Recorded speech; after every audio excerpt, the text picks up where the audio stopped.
All right. I told you we're coming to a time where circumstances dictate that we think out of the box, and that's kind of what tomorrow's show is about. But we're not the only ones that know this. My happy solution I was going to talk to David about, and I will in the coming days, I favor cutting taxes, and I mean dramatic, not like Bush stuff. I mean dramatic, and dramatic spending cuts like, oh, I don't know, Calvin Coolidge. But the other side's ideas are not really about even spending less. They are a massive expansion of government and the redistribution of wealth. Americans are not prepared to accept, I don't think, really either of these ideas, but less prepared to accept a Marxist kind of country. We've sort of been conditioned over the past couple of hundred years to be a tad skeptical of government power. So to implement these radical ideas, you have to do one of two things. One, you can wait for a crisis and then force it down everybody's throats in a panic or some sort of nuclear option. For that, you need to have radical thinkers very close to you that already have developed these plans and can jump in at a moment's notice. When there's an emergency, you jump in. The second way is to do it bit by bit, to constantly mainstream these radical ideas over a long period of time until they don't really sound so crazy anymore. This is the foundation of the glorious return today of Van Jones. Do you remember him? Everybody's favorite self-described communist revolutionary is now on his comeback tour. We know his views are radical. We've covered them here endlessly. The Van Jones social calendar, however, has been packed lately. He's just made a speech at Columbia, which is really no big deal. They'll let any dirtbag speak there. After all, wasn't the president who ran there? Yeah. But then Jones made a speech at Phillips Exeter Academy in New Hampshire. What could possibly make a parent happier than their high school-aged child hearing an address from a disgraced revolutionary? Is that part of the No Truther Left Behind program? I don't know. Next up, Jones gets the NAACP Image Award, one of their highest honors.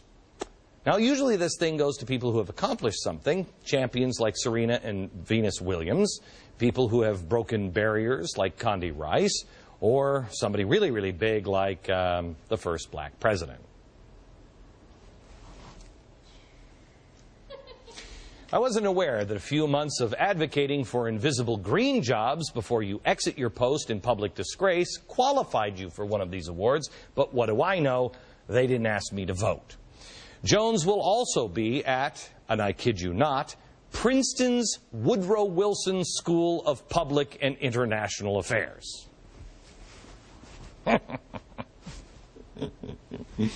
Oh, it's kind of a Glenn Beck program 5 o'clock smart joke. Woodrow Wilson and Van Jones, who would have seen that one coming? He's going to be hanging out with Senator Kirsten Gillibrand from New York. Whoa, we should ask her, as a New York senator, how she feels about the government blowing up the World Trade Center. They're going to be at a Green Jobs Forum. Plus, he even has a brand new job at the exact place we told you he would end up at, the hard-left, Soros-funded progressive think tank / arm of the White House, the Center for American Progress. How close are they to the design of White House policy? Well, it's headed up by John Podesta. Love this cat. He's great.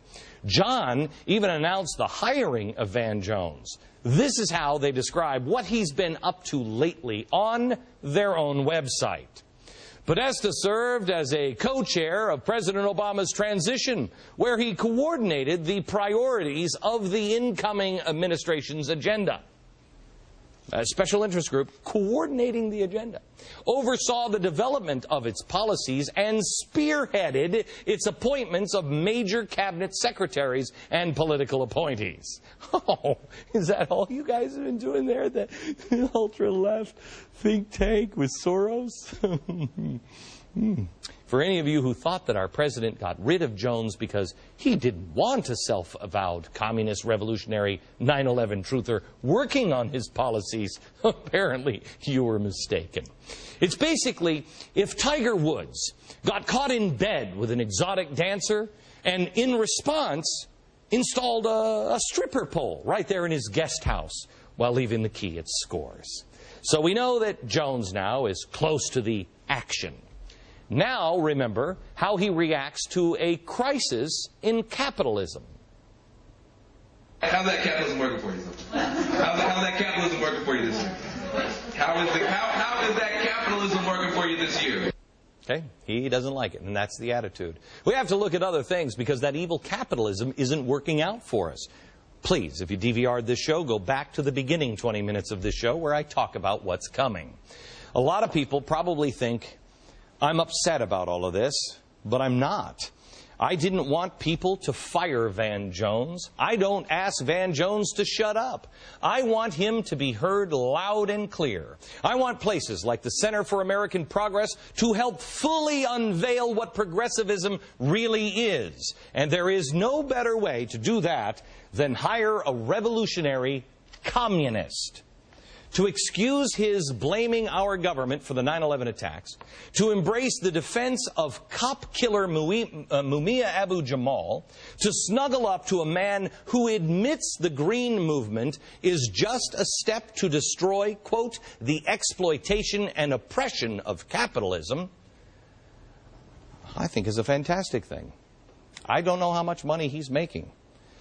But the fact that we can continue to be reminded of what he believes and those in the administration believe, how he's intertwined those beliefs with progressivism and this president, to me, oh, that's worth every dime he's being paid.